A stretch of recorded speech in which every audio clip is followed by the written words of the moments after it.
Olá, eu sou Luiz Felipe Arcângelo, advogado imobiliário, corretor de imóveis e professor em pós-graduações sempre voltadas ao direito imobiliário. É com muito prazer que iniciamos mais um programa Segurança na Transação. Queremos falar de uma forma clara e objetiva com você, amigo corretor, amiga corretora. Como vocês já sabem, a proposta desse programa é fornecer aos profissionais que atuam no mercado imobiliário as ferramentas para negócios seguros dentro do que manda a lei. Vocês vão descobrir, sem aquele famoso juridiquês, os principais pontos do direito imobiliário, tudo bem claro e bem explicado. E como vocês também já sabem, nesse espaço teremos aulas, bate-papo e gente que pode nos passar boas experiências sobre o setor de imóveis. Por isso, guarde esta frase: quem planta segurança não colhe risco. E no programa de hoje teremos a honra de entrevistar, de bater um papo com esse meu amigo, esse grande advogado, o doutor José Ricardo Romão da Silva. O doutor José Ricardo, como vocês sabem, é advogado, OAB São Paulo 308-769, é graduado em Direito pela UNAERP, a Universidade de Ribeirão Preto, em 2010, foi estagiário credenciado do Ministério Público do Estado de São Paulo, da Promotoria de Justiça Criminal de Ribeirão Preto, de 2007 a 2011, pós-graduado em Direito Processual Civil pela ESA, pela Escola Superior da Advocacia em 2019, pós-graduado em Direito Penal, Processual Penal, Criminologia e Tribunal do Júri também pela ESA, daqui de Ribeirão Preto, é colunista, como eu, né, com muita honra, do portal jurídico ADVJus, é membro do Conselho Regional de Prerrogativas da 9ª Região da Ordem dos Advogados do Brasil, seção de São Paulo, foi membro de 2022 a 2024 e também é associado do Rotary Club de Ribeirão Preto Oeste. Foi secretário da Fundação dos Rotarianos de Ribeirão Preto. Então, meu amigo, doutor Romão, te passo a palavra aqui. Quero dizer que eu estou muito feliz com a sua participação aqui no programa Segurança na Transação e passo a palavra aqui para as suas considerações iniciais antes de a gente entrar aqui num bate-papo muito legal. Olá a todos que nos assistem e um olá especial a essa pessoa que eu sou profundo e sincero admirador em todos os âmbitos da vida profissional, da vida familiar, da vida humana. Dr. Luiz Felipe, fonte de inspiração, fonte de admiração. A honra é toda minha estar hoje participando do programa. Fiquei extremamente feliz, lisonjeado, uma responsabilidade muito grande, né? Orientar aqui os corretores de todo o Brasil e principalmente diante de uma referência do direito imobiliário, que é o Dr. Luiz Felipe Arcângelo. E a gratidão eterna pelo convite e estou muito feliz. Meu amigo, eu posso dizer que a honra é toda minha e é recíproco. Eu te agradeço pelas palavras aqui que o amigo proferiu logo no início aqui do nosso programa, viu? Não é à toa que eu estou muito feliz com a sua participação aqui nesse programa. Meu amigo, para a gente entrar aqui nesse bate-papo, eu fiz alguns apontamentos aqui para a gente poder se bater esse papo. Aliás, o nosso tema é fraudes, contratos e cuidados. O que você precisa saber antes de fechar um negócio imobiliário? Então, eu fiz algumas anotações aqui para a gente poder dar sequência nesse bate-papo. Primeiro, qual a importância de um advogado imobiliário na compra e venda de imóveis, na sua opinião, meu amigo? Olha, sou suspeito em falar por ser advogado, mas preciso fazer o alerta a todos, né, e da valorização da advocacia e do profissional advogado e advogada. Ah, o advogado, ele é o profissional com a formação jurídica e social, então espera-se que ele tenha aquele amplo conhecimento da legislação, mais a experiência de vida, né, que nós falamos as máximas de experiências, os casos em que a atuação, então, muitas vezes, nós aplicamos até o caso prático na prevenção de fraudes e qualquer outro tipo de risco na negociação por experiências pretéritas, mas como um bom profissional, como estudioso do direito, conhecedor das leis, né, a participação do advogado numa transação tão importante como a compra e venda, por exemplo, de imóveis necessária, é imprescindível. E eu sempre digo, o imóvel não é como eu ir numa loja comprar um sapato, comprar uma camisa, que ainda que haja um prejuízo, o prejuízo não é tão elevado, ou eu consigo substituir de uma maneira mais fácil.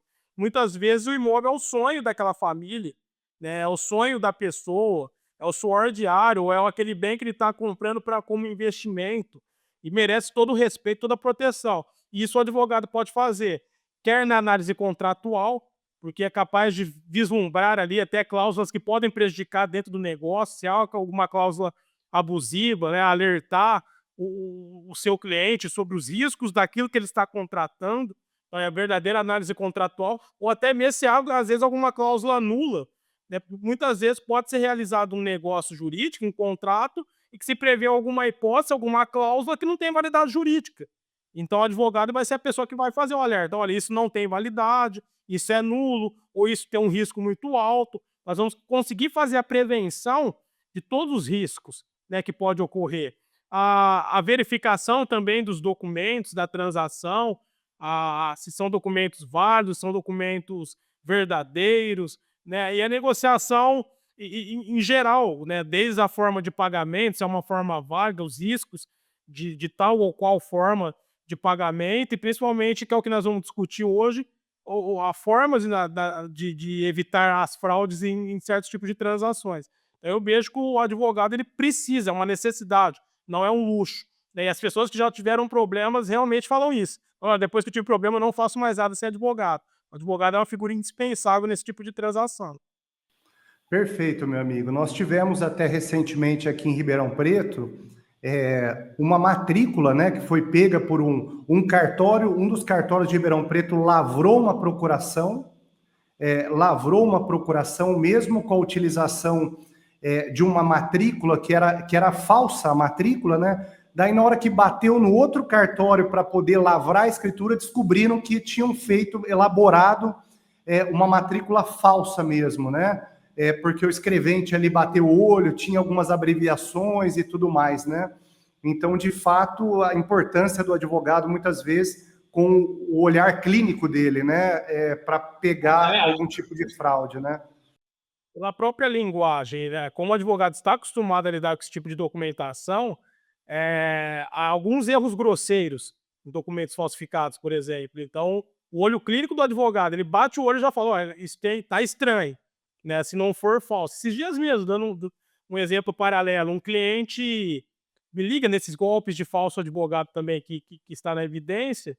Olha, recebi uma intimação, e aí falava que era o Tribunal de Justiça de São Paulo, mas o sistema era o PJE, que não é do Tribunal de Justiça de São Paulo. E olha, batendo o olho, eu já vi que isso daí é fraude, não nem responde. Então, a mesma coisa, com uma matrícula, com uma procuração, a forma de escrever, né, com o advogado dessa maneira mais rebuscada, a- as matrículas, as escrituras, tem toda a formalidade que a própria lei prevê, então o advogado consegue já antever os erros mesmo grosseiros, né? Bate o olho e já olha, tá estranho, vamos acender o sinal amarelo, vermelho.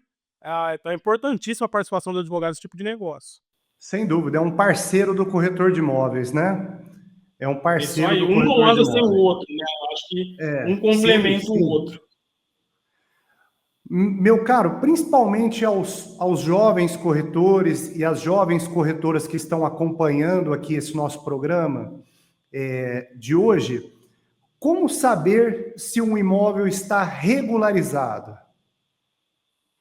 Olha, em especial aos novos, né, corretores, porque a experiência traz também muito aprendizado, né? Um corretor, com mais tempo de atividade, já passou por várias circunstâncias, como o advogado que vê problemas todos os dias e tenta solucionar os problemas todos os dias, né, a gente acaba acostuma e usamos exemplo: "Olha, já tive isso, já tive aquilo, aconteceu isso". Eu acabei de me tornar corretor, por exemplo, né, estou ali nos meus primeiros negócios, ou talvez o meu primeiro, fiz a intermediação, apresentou o imóvel, o comprador se interessou, o vendedor quer vender, ah, o que que eu faço, né? E agora, qual que é o próximo passo? Qual que é o primeiro passo? O RG, né, o corpo humano da compra e venda, eu vejo como a matrícula do imóvel. A primeira coisa, e nós advogados também, quando o cliente fala, olha, estou comprando, estou vendendo, tem um problema, não consegui, me apresenta a matrícula. Busca a matrícula. A gente não consegue fazer nada sem a matrícula. A matrícula ela é o corpo humano, né, da transação. E depois vem os órgãos que vão complementar esse corpo humano para que haja um funcionamento perfeito do sistema, né? Mas o primeiro raio-x, a gente vai lá na consulta médica. Olha, doutor, você dá os sintomas. O médico pode falar, eu suspeito que seja isso, mas ele vai dar o diagnóstico com um exame. Olha, vamos fazer um hemograma, vamos fazer um raio-x.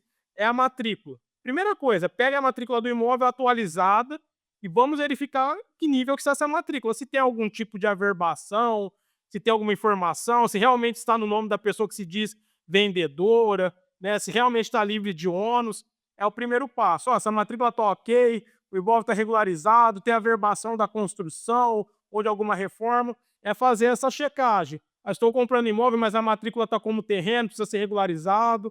Então, a matrícula vai nos trazer toda essa informação. E depois vem os demais sistemas, né? Que, olha, é importantíssimo extrair as certidões do imóvel, veja se esse imóvel tem débitos, por exemplo, de PTU, né? Se está tudo em dia, se ele tem algum tipo de débito fiscal, isso a gente consegue buscar nos órgãos públicos. Puxar certidões do comprador e também do vendedor é interessante, não só do vendedor, mas eu sempre oriento puxar também da pessoa do comprador. Porque, por que não? Às vezes a pessoa está vendendo para alguém que está comprando de uma maneira talvez ilícita ou algum outro objetivo escuso, então que seja muito clara as duas participações para Ou um ficar isento de parcelamento, dúvidas. né, meu amigo? Um parcelamento, um financiamento futuro, né? Daí, mais do que nunca, tem que olhar as certidões do comprador, né? Para ver se Tem ele que tem olhar, capacidade, né? Com certeza. isso, eu sempre recomendo olhar tanto do vendedor quanto do comprador. Porque, por exemplo, se a pessoa está comprando imóvel justamente nessa hipótese. Olha, eu quero comprar um imóvel de 2 milhões de reais. E aí a gente antevê que essa pessoa não tem condições de comprar imóvel de 2 milhões de reais.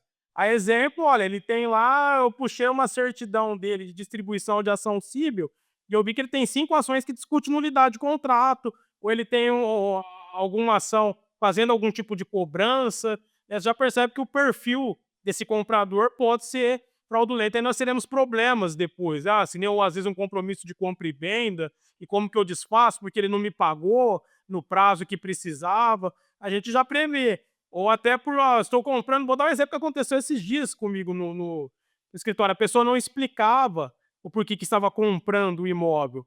E aí a gente foi puxar uma certidão, nós percebemos que ele tinha ali já 3 condenações por tráfico e associação. Então o vendedor falou: olha, não quero problema, não vou vender, porque nós desconfiamos que ele estava comprando imóvel para fins ilícitos, como depósito de alguma coisa. E não que talvez a complicar o vendedor, né? Ele está de boa fé. Mas às vezes a compensa não correr certo tipo de risco. Então é extremamente importante puxar certidão para avaliar as duas partes, né? Seria em Perfeito. resumo isso. Perfeito. Perfeito. Agora, uma pergunta aqui importante, amigo. Até o amigo, sendo um especialista da área da advocacia criminal, eu queria ouvir o amigo na seguinte questão aqui: como evitar golpes e fraudes em transações imobiliárias? Olha, esse é, acho que o pesadelo de qualquer pessoa que está comprando e vendendo imóvel. Principalmente aquela pessoa que não é um grande negociante do mercado imobiliário. Às vezes ó, estou vendendo um imóvel para adquirir um melhor, né? Preciso vender para comprar um maior, melhor, ou aposentei, peguei meu fundo de garantia, investimento, estou comprando para alugar e fazer a minha fonte de renda. E uma perda ou cair num engodo, num golpe, é desesperador para qualquer tipo de parte. E essa é a pergunta que todo mundo faz: como que eu consigo evitar fraude? Né, existem alguns mecanismos que nós vamos diminuindo esse risco. né? O risco sempre vai existir em qualquer tipo de negócio, mas é plenamente possível, aí eu remeto até ao início da importância do advogado para fazer a prevenção, né? Às vezes um sim ou um não do advogado pode livrar a pessoa de um problema imenso, né? E justamente pela experiência. A primeira coisa que eu orientaria, como evitar fraude, é puxar o histórico das partes e do imóvel. Porque qual é a triangulação? Né? É o imóvel, vendedor, comprador. Essa é a triangulação. Como que eu vou evitar a fraude? Olha, eu preciso puxar o histórico e entender, primeiramente, desse imóvel e depois das partes. Quem é o vendedor e quem é o comprador. Como a gente disse, se eu puxo, por exemplo, uma certidão ou do vendedor ou do comprador e que eu já antevejo alguns problemas, eu vou insistir nesse erro, né? Ou o histórico do imóvel. Olha, esse imóvel estava avaliado em R$ 500.000, né, tem um histórico e, de repente, está no valor ali que não condiz com a realidade ou com que esse imóvel vinha sendo transacionado, né? Qual que é isso,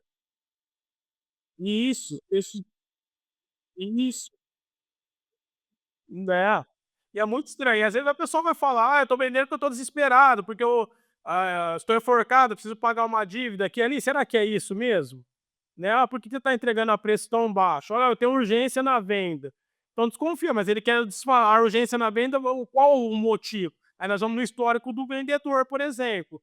Espera aí, puxei aqui, ele está correndo para desfazer, não é porque ele está apertado não, porque ele tem uma série de execuções ou de ações que vão se tornar execuções, ele quer desfazer desse bem para blindar o patrimônio dele, né, para que não seja atingido. Então, a primeira questão, olha, como que eu evito fraude? Nós vamos analisar, fazer um estudo minucioso do imóvel, um estudo minucioso das partes do negócio jurídico, comprador e vendedor.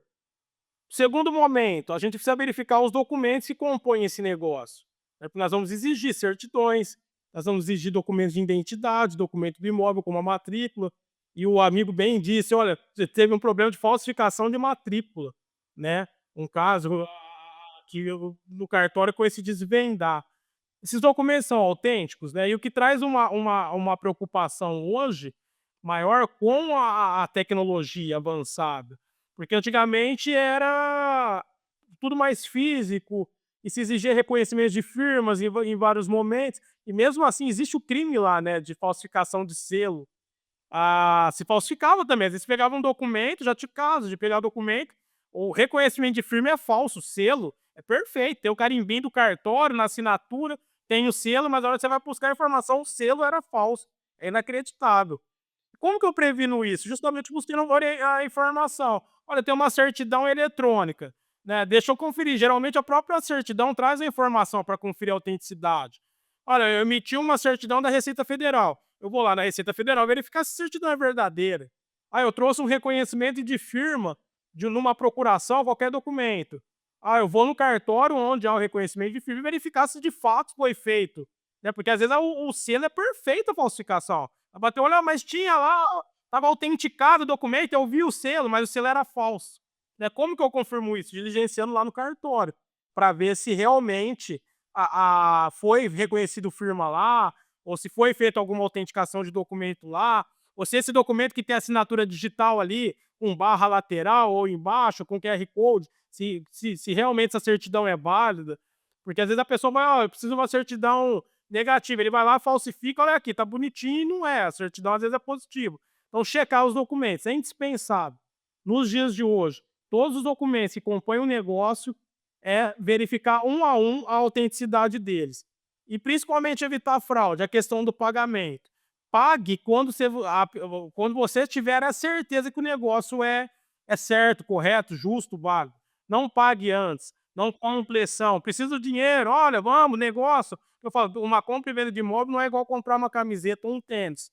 Né? Tem que se ter cautela, tem que se ter calma. Começou com muita pressão, fazer pagamento antecipado, sinal, alerta, né? Cuidado, não pague antes de assinar, não pague antes de conferir se os documentos são válidos, de puxar o histórico das partes do imóvel. Porque depois que pagou, se fez um pagamento para reaver o dinheiro, aí é extremamente difícil. Perfeito. Nós temos uma outra questão aqui, doutor Romão, que eu trago essa questão aqui para o amigo, porque recentemente agora nós tivemos um cliente aqui no escritório que nos procurou, né? E ele acessou um anúncio de um leilão de imóveis na internet. O anúncio era perfeito, tinha uma página na internet, tinha tudo. Ele arrematou, supostamente arrematou aquele bem no leilão, pagou 150 mil reais, e daí quando ele ficou sabendo depois, até eu pedi que até um convidado que vai participar do nosso programa, o Júlio Calil, conferisse para nós se tratava de uma venda falsa, né? Alguma coisa, ele confirmou que realmente aquela não era um leilão autorizado, era um golpista mesmo, e ele perdeu 150 mil reais. Então eu te pergunto, como proceder se o cliente ali do corretor de imóveis, né, foi vítima de fraude em uma transação imobiliária? Como que ele deve proceder com relação a isso? Eu vou abrir até um parênteses antes de responder, que eu me recordei agora também que eu dei uma consultoria para uma construtora aqui da nossa cidade e região, com problemas em boleto bancário de pagamento de lotes de terreno. Conseguiram de alguma forma acessar o sistema ou descobrir informação, encaminharam um boleto para a compradora, né, ali a promissária compradora, tipo um compromisso de compra e venda, e ela pagou. Quando essa construtora vai fazer a cobrança, olha, no meu sistema está aberto, mas tá aqui o comprovante de pagamento, foi verificar, o pagamento foi feito para a conta errada. O boleto era perfeito, perfeito. Só não se atentou quando a gente faz a leitura lá do código de barras, quem era o beneficiário. Esse é um grande erro, e no automático, né, a gente faz isso. Às vezes chega um boleto, paga, a gente não se atenta lá no beneficiário, né, você olha o boleto papel, físico ou no meio digital, tá a logomarca, tá o nome, tá o valor, tudo bate, data de vencimento, é perfeita a falsificação. Você vai, põe o QR Code, paga, nem você tentou, né, o QR Code ou o código de barras. Foi o que aconteceu. E a própria consultora ficou com medo, falou: "Ó, será que invadiram o meu sistema? Como que descobriram?", foi averiguar, mas só era um caso isolado, mas hoje a gente precisa ficar esperto, infelizmente, porque golpistas, estelionatários estão cada vez mais profissionais. Mas aí, fui vítima, né, fui vítima de uma fraude no negócio imobiliário. Primeira coisa, procura um advogado de confiança. É o que eu disse lá em cima, porque ele vai ser o profissional que vai te orientar.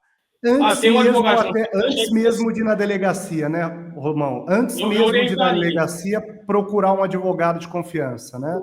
Porque o advogado ele já vai dar o norte, né, de medidas cíveis e medidas também criminais.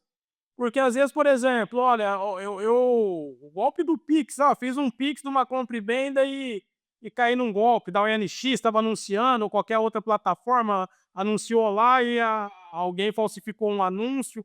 E a medida civil, por exemplo, se entrar de imediato com alguma medida cautelar para bloquear os bens dessa conta por efeito de pagamento, às vezes no próprio dia a pessoa caiu, já tivemos casos de êxito. A pessoa percebeu que caiu num golpe de manhã, à tarde nós ajuizamos a medida cautelar, despachou, o juiz autorizou, fez o arresto, o bloqueio da conta beneficiária e tinha numerário lá, conseguimos pegar antes de esgotar, porque o golpe geralmente é isso, a hora que a pessoa recebe o valor, ele vai lá no banco e esgota. Os bancos têm feito também bastante uma força-tarefa para proibir, quando vê movimentações suspeitas, bloqueia, retém valores, mas a gente pensa às vezes só em medida criminal, o que eu quero também, antes de ver a pessoa respondendo, punida, eu quero reaver o meu prejuízo. Eu perdi 150 mil reais. Acho que mais eu quero rever, eu quero mais rever os 150 mil de volta do que ver o outro. A depender do crime que vai responder, não vai dar nem prisão. Então, às vezes a medida é urgente, é mais cível do que criminal, né? De entrar com bloqueio, com uma ação para anular alguma transação. Enfim, vai procurar advogado. Que orientaria? Tem que se registrar o boletim de ocorrências também, principalmente se for questão criminal, se tiver uma fraude do ponto de vista criminal, e o advogado vai orientar se há crime, qual o crime que aconteceu, se foi um estelionato, se foi um furto mediante fraude, né, se tem algum outro tipo de delito.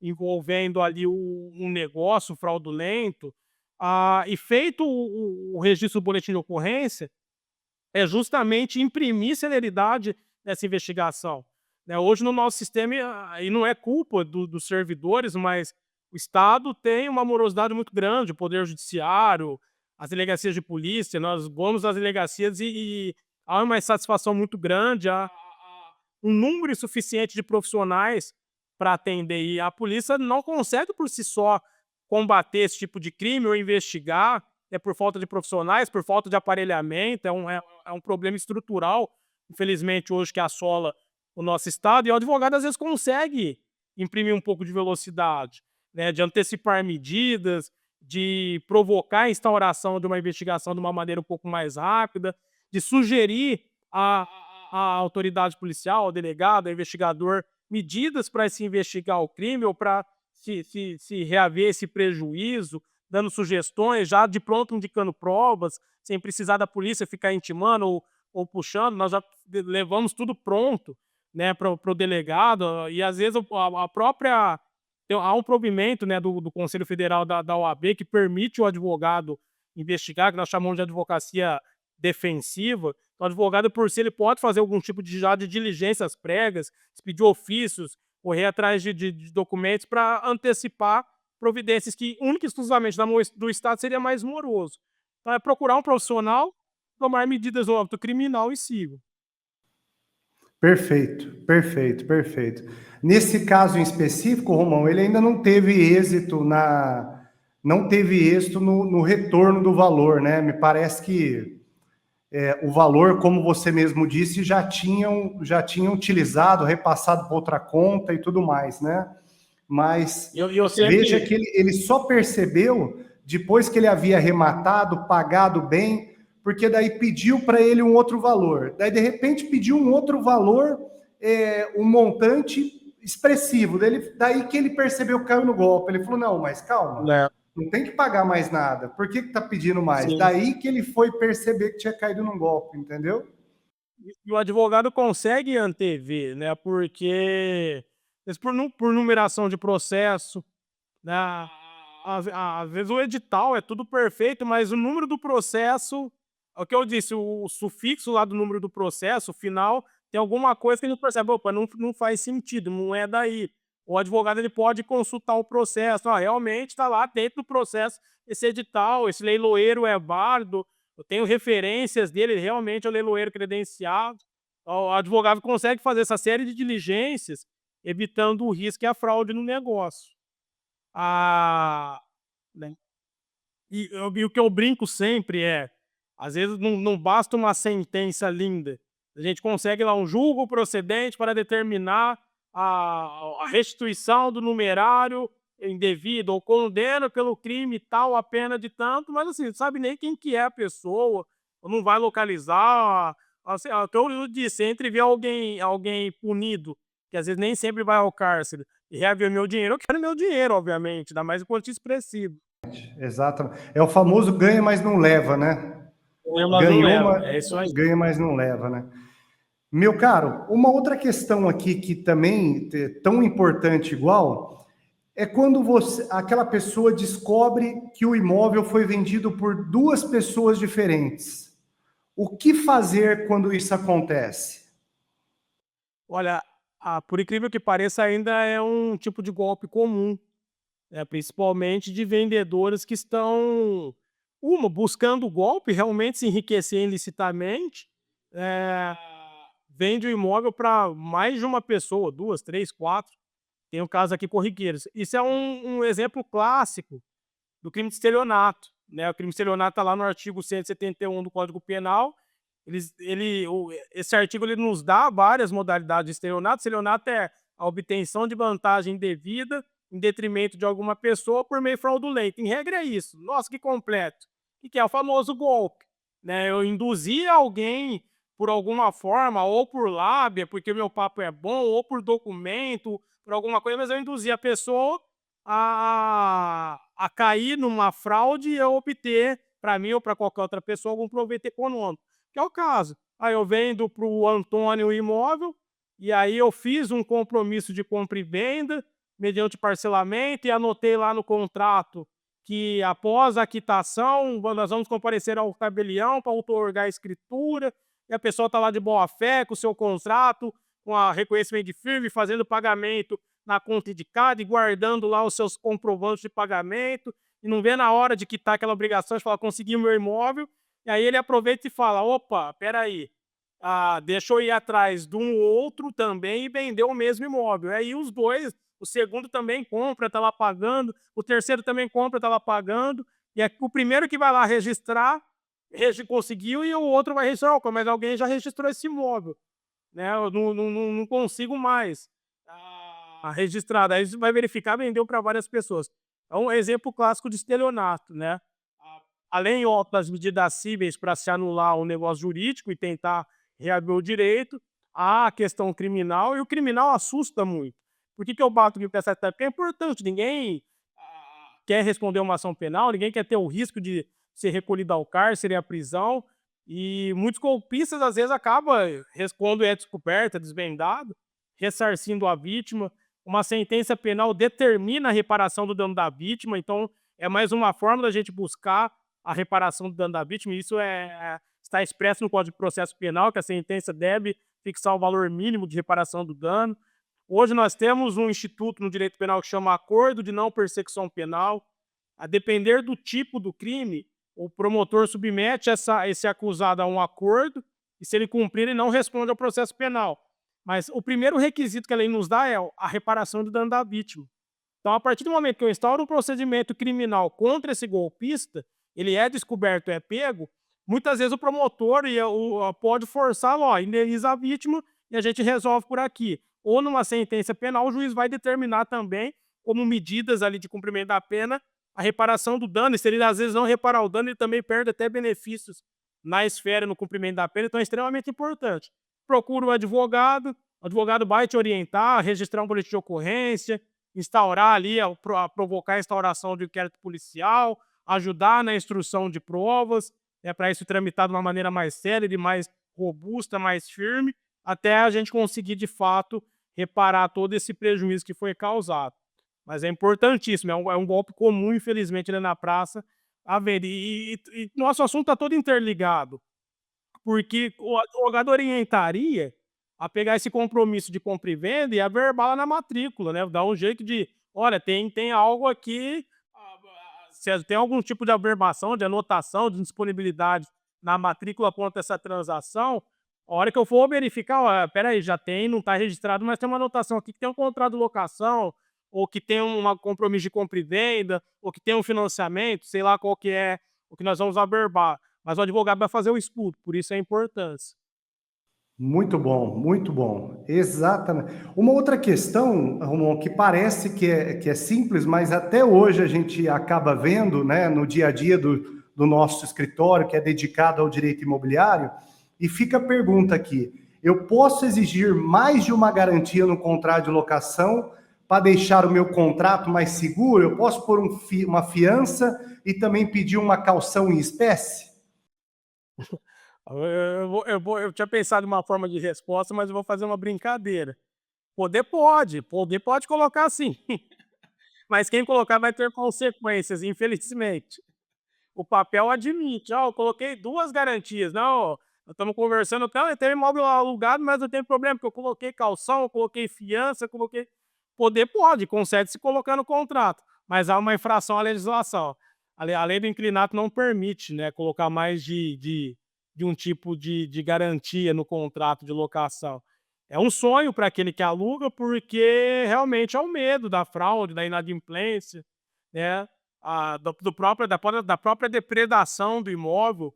Às vezes é aquele imóvel suado, adquirido, que aquele aluguel é minha fonte de sustento, e está o inquilino lá há 1 ano, não me paga, ou depredou meu imóvel, eu preciso garantir que eu não tenha todo o prejuízo. Eu posso colocar mais de um meio de garantia? Infelizmente, não.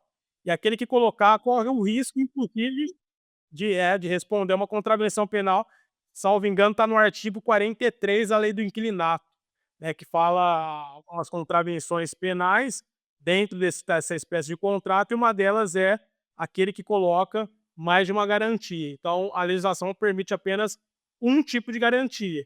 E o advogado vai te orientar qual é o melhor tipo de garantia conforme o seu tipo de negócio, né? A sua espécie de negócio. Sem dúvida, sem dúvida. Meu amigo, infelizmente aqui nós estamos caminhando, esse programa passou muito rápido, né? Mas estamos caminhando aqui o término do programa, mas eu queria fechar aqui com uma ótima pergunta, que é objeto de muita dúvida por quem atua no dia a dia, quer seja enquanto advogado imobiliário, quer sejam os gestores imobiliários também, né? Porque isso acontece muito no dia a dia das imobiliárias, né? Então eu te pergunto, o inquilino está inadimplente e ele desocupa o imóvel, que acontece muito isso, sem notificar ou devolver as chaves na imobiliária. Eu posso retomar a posse daquele imóvel ou eu preciso de uma autorização judicial? Como proceder, doutor Romão, quando isso acontece? Olha, nós vamos precisar de uma autorização judicial, né? Nós vivemos num Estado democrático de direito, em que se exige o respeito às regras, às normas e, principalmente, um princípio que está lá na Constituição Federal que a gente chama devido processo legal. Então, eu preciso de um processo legal justo e devido para conseguir reaver o imóvel. Mas ele não está me pagando, não tem problema. Nós vamos buscar o poder jurisdicional, que hoje é exercido pelo Poder Judiciário, para dirimir o conflito, né? O que é o conflito? A lide que a gente diz, olha, é quando há uma resistência de pretensões. Eu quero receber o aluguel, mas o meu inquilino não quer pagar o aluguel, não está me pagando o aluguel. Eu tenho um conflito. E hoje no nosso sistema normativo, né, nosso sistema social jurídico, quem dirime o conflito é o Poder Judiciário, por meio de um instrumento que se chama processo. Então o processo é o instrumento que vai dirimir a lide, né, esses conflitos, esses problemas, por meio de uma decisão judicial. E quem confere a decisão judicial é o Poder Judiciário. Posso retomar se é uma ordem judicial? Não. Por quê? Porque se o contrato ele é válido, ele tem validade, a pessoa cumpriu, o inadimplemento nós vamos buscar de uma forma justa. Eu vou entrar com uma ação de cobrança, eu vou entrar com uma ação de despejo, aí eu faço um pedido para me emitir na posse, para o juiz ir lá como oficial de justiça, fazer a constatação que esse imóvel de fato está desocupado, e aí me devolver porque a coisa está abandonada e o processo continua correndo para eu fazer a cobrança, para eu conseguir o despejo, mas por si, não faça isso. Já tive casos da pessoa, eu tenho certeza que está vazio o imóvel, o porteiro me falou que faz tanto tempo que não vai lá, correspondência acumulada, está sujo, eu vou retomar. A pessoa foi lá, trocou a fechadura e entrou. Aí o inquilino descobriu, voltou lá, opa, eu só não tô te pagando, mas eu não te entreguei o imóvel. Você invadiu o meu bem. Porque o inquilino ele tem a posse do imóvel, a posse é protegida juridicamente. Há uma distinção de propriedade e posse, isso está lá no direito civil, direito das coisas, é um pouco mais complexo, mas o inquilino ele tem a posse direta do bem.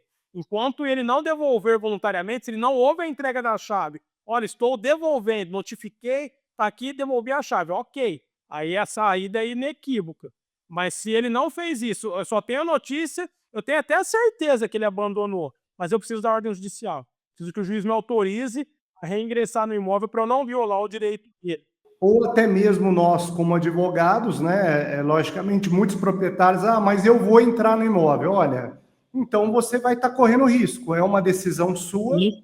Nós, enquanto advogados, enquanto proprietário da imobiliária, estamos dizendo a você que é uma decisão sua. Não. Então vá lá, leve um vistoriador, uma testemunha, mas que isso pode voltar de alguma forma contra você, pode. Então você está tomando uma decisão de retomar o imóvel sem o devido processo legal, né? Sem ali aquele mandado de constatação e emissão na posse pelo oficial de justiça, né? Exatamente. Exatamente. Eu já tive casos por exemplo, o locador falou, eu vou entrar, eu vou voltar, porque eu preciso realugar. O que eu faço? Primeiramente, como profissional, estou me resguardando. A minha orientação clara é, sem autorização judicial, não faça isso. Mas quer se resguardar? O porteiro disse, pega uma declaração do porteiro. Porque para depois o porteiro falar, eu não disse não, né, é muito fácil. Senhor porteiro, olha, escreve aqui para mim de próprio punho, não precisa ser coisa complexa. Você declara que o morador do apartamento tal faz tanto tempo que não vai lá, que está com correspondência aqui que não busca. Você viu mudando, você viu o caminhão de mudança baixando, ele tirando os móveis dele. Pega a declaração do porteiro, do síndico. Ah, vou entrar lá, pegam o recibo do chaveiro, uma declaração do chaveiro que ele abriu, entrou e não tinha nada. E quem puder até se resguardar mais, isso eu já orientei, a ata notarial, né? Leva um escrevente do caselião, isso, que ele vai registrar que, olha, eu acompanhei no dia tal, o chaveiro de nome fulano abriu, ingressei no imóvel e realmente não tinha nada. Aí evita o risco de você não tem prova nenhuma, simplesmente entrou, depois o inquilino volta e fala: olha, tinha uma fortuna minha lá de joias e levaram embora. Né? Quem que é o suspeito? Ó, tinha roupas minhas lá. Nossa, precisa se resguardar. Mas Perfeito, não muito faça bom. isso. A via correta é: pede uma constatação judicial, emissão na posse, depois discute a rescisão do contrato, despejo, a cobrança, a reparação do dano se o imóvel está Reparos, destruído. reparos, aluguel, Isso, tudo mais, né? Exatamente, exatamente. encargos, né? É isso aí. Meu caro, eu quero dizer mais uma vez, eu vou fazer o encerramento, mas quero dizer que foi excelente o bate-papo. Tenho certeza que aqueles que acompanharam aqui o programa de hoje, informações valiosíssimas. Então, eu só posso te agradecer mais uma vez e dizer que foi uma honra e, sem dúvida, o amigo retornará em outras oportunidades aqui no programa Segurança na Transação. Muito obrigado pela sua participação, viu? Olha, eu aprendi uma vez que o obrigado é quando nós estamos obrigados a fazer alguma coisa. Então eu não vim aqui obrigado, eu vim aqui convidado e desse convite eu tenho uma gratidão eterna, né? Eu reitero, pela pessoa que doutor Luiz Felipe é, né? Como um pai de família admirável, como um marido admirável, como um profissional admirável, respeitado e culto, um professor, um corretor exímio, honesto, né, trabalhador. É uma honra ter a sua amizade e é uma honra participar desse programa. Sabe que eu, da minha vida, vou levar esse momento aqui eternamente. É a minha sincera e humilde gratidão. Muito obrigado. Valeu, muito Muito obrigado. obrigado, meu amigo. Valeu, Mais uma gratidão vez eterna. pelas palavras, meu amigo Dr. José Ricardo Romão. O Joaquim Romão também fica o meu abraço. Um beijão também para as suas princesas, né? Para as suas princesas. Mande o meu abraço para elas também, tá? Para sua mãe, para todos. E muito obrigado. A gratidão é minha pela sua participação, viu? Valeu, valeu demais. Obrigado. Um abraço. Um beijo também às suas princesas, né? Obrigado, querido. Muito obrigado. Obrigado. Pessoal, chegamos à reta final do nosso encontro de hoje. Foi muito legal estar aqui com vocês. Reforçamos que em qualquer negócio é preciso ter segurança na transação. Para encerrar, quero agradecer à diretoria do Cresce por essa oportunidade desse programa, principalmente ao presidente, meu amigo e irmão, José Augusto Viana Neto. E antes do adeus, não se esqueça, quem planta segurança não colhe riscos. Um abraço e até o próximo programa.